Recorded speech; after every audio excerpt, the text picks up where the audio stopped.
masyarakat.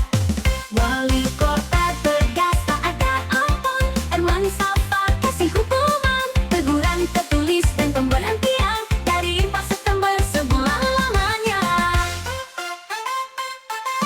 Pria dan wanita berpakaian dingin, tertawa berjoget makin ramai, melanggar aturan sumpah Satpol PP, martabat negara jadi taruhan.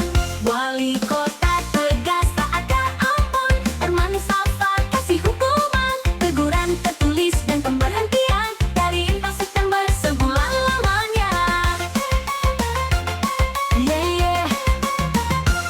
Pria dan wanita berpakaian dingin, tertawa berjoget makin ramai, melanggar aturan sumpah Satpol PP, martabat negara jadi